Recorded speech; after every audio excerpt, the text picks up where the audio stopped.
Welcome to Epilogue Podcast, the show where we discuss some stuff that happened on a different show ages ago which nobody really cares about anymore.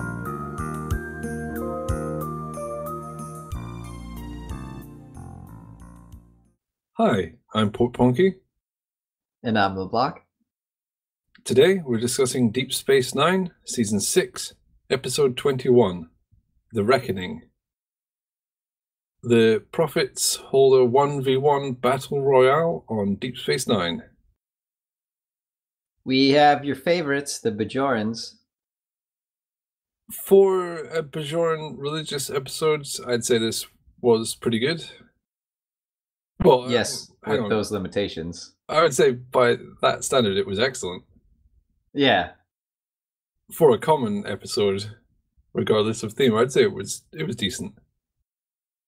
I agree. There's not a whole lot here, but enough to keep us entertained. And it is something different.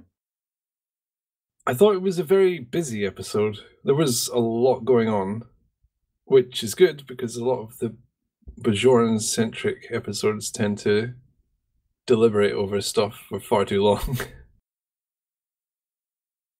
So what parts about this did you like the most?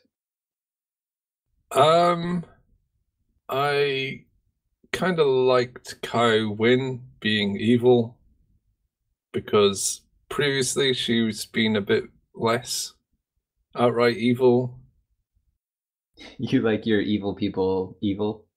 She's a very hateable character.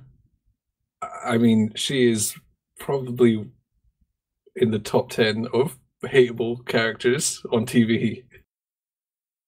They make it very easy to dislike her. Yeah, so previously, last few times she's shown up, she's been more sympathetic to Cisco and more of a sort of grey area character. But now she just hates him. I don't know why. It's a bit inconsistent, but that's good because she's evil and we don't like her. So my emotions fit with what's going on the screen. The stuff Kira said made sense to me to explain why she was so angry with Cisco. That Cisco is the emissary, so he's above her and he's an outsider. He's not Bajoran. Yeah, she's a flaming nationalist. Yes. Or even just a complete racist, I don't know. Well, from when she first appeared, she was always pitched as power hungry, so it makes sense that Cisco has been a thorn in her side for a long time. The real reason she hates him is because he's bald. This will be revealed at a later date. Is this another one of your toupee rants? No, it's not. It's a throwaway comment that I'm going to throw away. Because the Vedic outfits go over their heads, so it kind of makes all the Vedics look bald. But they're not really bald. However, Cisco is really bald. So they all want to be bald, but they know they can't pull it off, whereas Cisco looks amazing. Yeah, because Bajorans haven't invented razors. No, it's in their religious texts. They can't shave their heads. Ah, so only the blessed are bald. Yep. So Cisco's cheating because he shaves his head. But he's not Bajoran, so he's not beholden to the sacred text. Well, then the texts are racist. Most religions don't care what species you are. The Bajoran one does. Well, that fits with Kai Wynn's terrible opinion of people that aren't Bajoran. This explains the episode perfectly. There's a lot of stuff going on, as I said, so there's a lot of questions that raised in my mind. Like, why didn't they just scan the tablet and then give it back? It's the very first thing I wrote down. Why didn't they just scan it initially? Any archaeologist would take detailed photos and information about such a valuable artifact before any attempt to remove it, if there would ever be an attempt to remove it. Unless it was giving off some sort of weird energy signal that they wanted to monitor, but they said it wasn't and that it was just stone. So they should have just scanned it and dealt with that. The whole time they're talking about, oh, we're trying to translate this. Well, you don't need the physical object to do that. When Cisco first talks to Kai Wynn and she says, "Oh, give us it back, you stealing jerk," he sort of pleads religion. He says, "Oh, I was inspired by the prophets to just sort of borrow it for a while." I initially thought he was just sort of playing that card to get Kai Wynn off his back. But then later on, it seems like he really did just want to borrow it for religious reasons. Oh, I felt like he was playing that card after he raged and threw the tablet, destroying it. Well, it's, the prophets wanted me to do it. There was great amounts of untapped humor in that scenario, which I'm not saying they should have turned it into a slapstick episode. It works as is. I was laughing that he destroys this priceless artifact because he felt like it, basically. It's really weird because he can't sleep. He's tossing and turning in his bed, but all the lights are on. The lights are shining right in his face. When he got up, I thought, is he just going to turn the lights off? Because that's probably why he can't sleep. He's afraid of the dark. Surprising he didn't just go back to bed and then wake up the next day and say, "Oh, wow, what happened to that tablet? That's terrible. Must have been one of these wormhole quakes that keeps jostling the station. Terrible." He can do whatever he wants as far as Bajoran matters, which is pretty fun. It's true. He could just tell everyone, "Hey, I smashed it. I'm the emissary. That's what I had to do." It's surprising that Kai Wynn's actions wouldn't jeopardize her position completely. You mean because she stopped the fight? Well, not that. But, for example, she forced Cisco to return the tablet. But previously it's been stated that the Bajoran people will do whatever is the emissary's bidding. And he said, "I really need to just borrow this for a week or two." And then Kai Wynn has forced his hand so that he has to give it back. That surely would damage her reputation severely. You would think so. And that's just the stuff that people would likely hear about. She does a bunch of other stuff which is underhanded. But we don't know that this is public knowledge. This could be all behind doors stuff. But she worked with the government. Still, it doesn't have to be public knowledge yet. Maybe they were planning a party for the unveiling of the artifact, and then it was ruined because it was destroyed. Well, he hadn't destroyed it at that point. But I'm sure it wouldn't be a ruined party if the emissary had taken the tablet. That would get them all really riled up with happy religious feelings. But it elevates Cisco's position. She wants to be the center of attention, so she wants to be the host of the unveiling of the artifact. She doesn't want people to find out about the artifact while it's in the hands of the emissary. Yeah, for her, but it's going to damage her reputation. It'll all come out in the wash.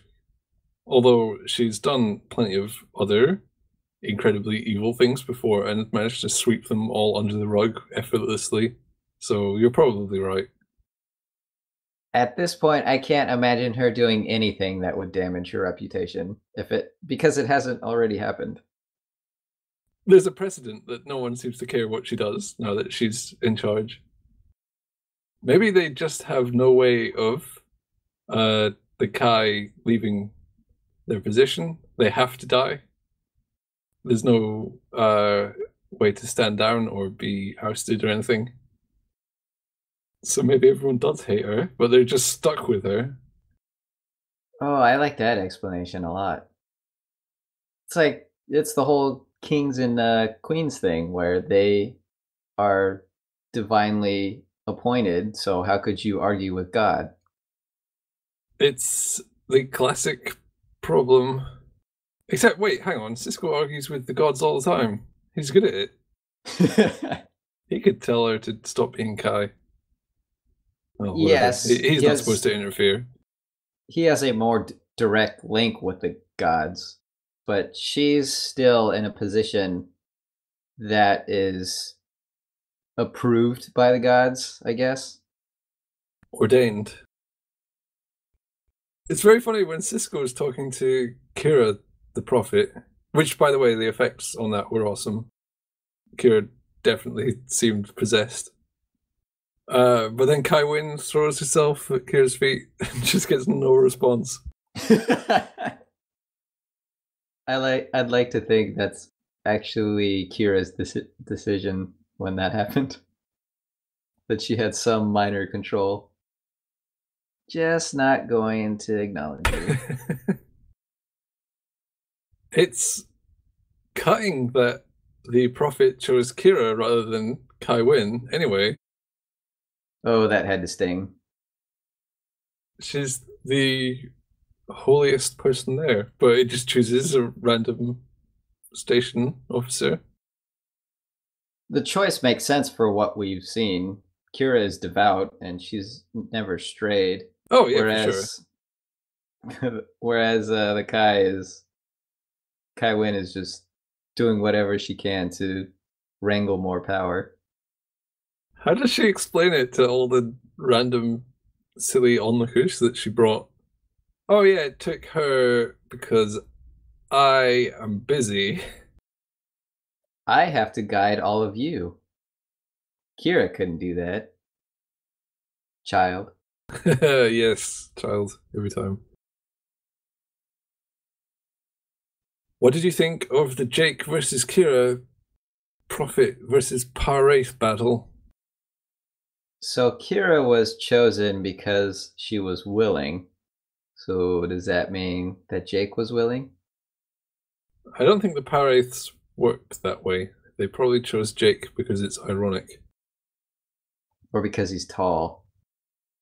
Yeah, he looks scary with red eyes. That's another reason to choose him. He had a slightly reflective jacket on, so that could have bounced some of the energy off. Well, I guess they could just choose anyone and change jacket, but he's already got it on. Kira looks so cool while she was possessed. I didn't feel the same way about Jake. When Kira's standing in the doorway with the arcs of electricity coming off, oh, that was... It's just subtle. They didn't do much, but what they did was perfect. It has a lot to do with presence as well. Nana Visitor nailed it, whereas I think Sarah Clofton is too young. I don't know. I didn't get that sense of, oh, he's totally possessed by some sort of evil spirit thing. He seemed fine to me. He wasn't bad, but Kira was awesome, so it's hard to compare. He could have had some better poses, I suppose. He's sort of just hanging over the balcony on the promenade, which is what Jake does all the time anyway. No, that was just regular Jake at that point. Oh, okay. Hang on, okay. I'll come downstairs and get possessed, and then we can battle. Check out my sweet red contacts. If he had been standing there with his arms folded, striking a pose, and then had levitated over the balcony and down onto the ground, that would have been more impressive. Something more otherworldly than I have red eyes now. During production, the battle between the Prophet and the Paraith was all done in post because it's all computery energy effects. Makes sense. So during filming, it was just Nana Visitor and Sir Glofton standing across from each other, making grunting sounds. So they actually had trouble getting full takes because they kept cracking up. I would love to see that unedited footage. Oh yeah, that would be good. That might be why he doesn't seem very threatening, because I think they were having quite a lot of fun with it. I could see that. The end result is good, though. It's kind of like the end to Harry Potter. Yep. But it predates it by, a decade and a bit. So Jake is now the boy who lived. Yep, time to chuck him under a stair and sell him to a dentist or whatever. You can tell I'm super into Harry Potter. Yeah, it was quite evident. He can turn into an owl or something, can't he? Moving on. So we learned that Cisco cares more about winning than saving his son's life. Yeah. I already knew that, but it's funny to see it confirmed. He's not happy with this facet of his character, but he knows he would be more unhappy if he saved Jake and lost the battle, and everyone looked at him and said, "You had the chance to destroy the Power Wraiths, and look what you've done." He would be devastated. Well, that is what happens, but it's not his fault, so he's okay with it. Plus, He was cheated out of winning. I think he didn't think Jake would really die. I don't think it really crossed his mind. It was a fairly tense situation. I think he was just going quids in without fully analyzing the potential outcomes.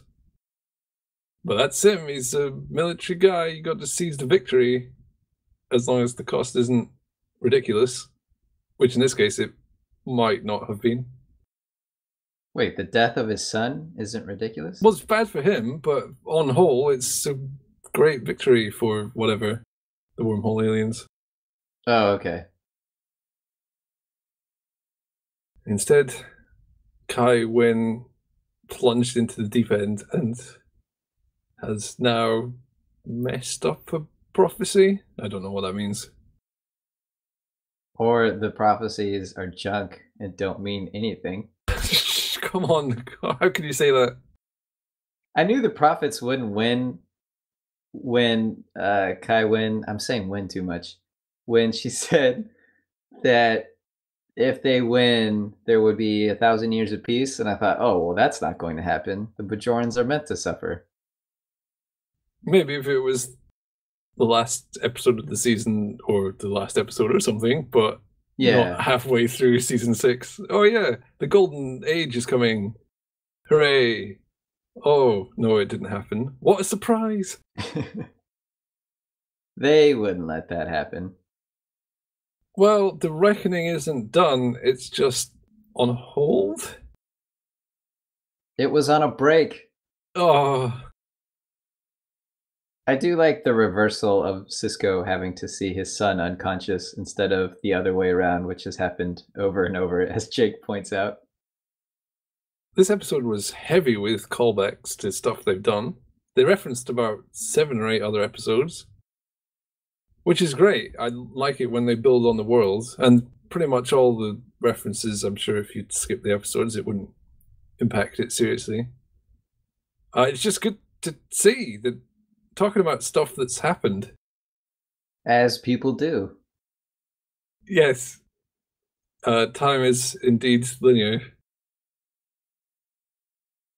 Talking of massive switch rounds, I have to compliment a very, very subtle joke that is very cool in this episode. So subtle you may have missed it. I'm racking my brain. I don't know to what you're referencing. Okay. Dax says the prophecy Bajorans will either eat fruit or suffer horribly. Yes, she does. doesn't know which is which. Remember that scene where Odo was watching Kira have breakfast? Yes. What was she eating? I don't know. I was weirded out that he was sitting there watching her eat, and Well, then yeah, okay, that is weird. they played it as cute when that is so strange. It's very strange and kind of a distraction because she is eating fruit salad. I totally missed that because of, again, the strangeness.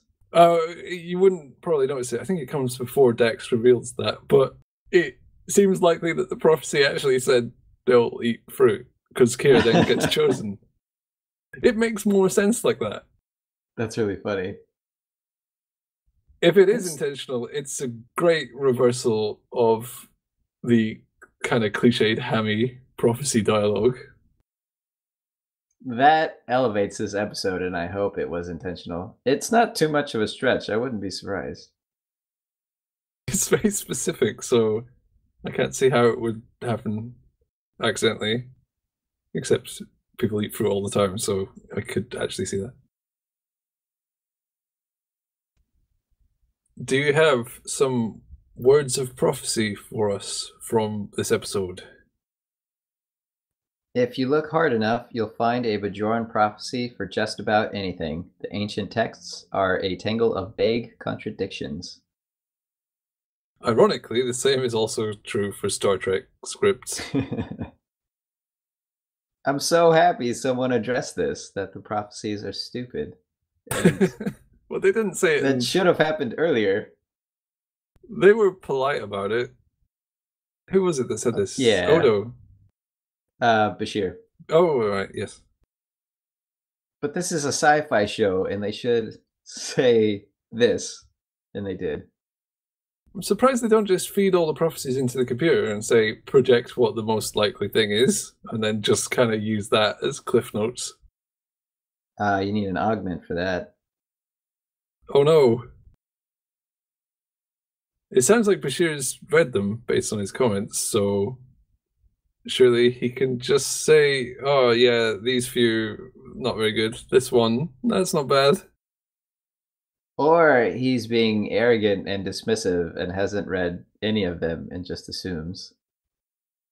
He's correct, though. We've heard these prophecies. Yeah. We know that they're just completely... Well, they're fairly standard prophecies.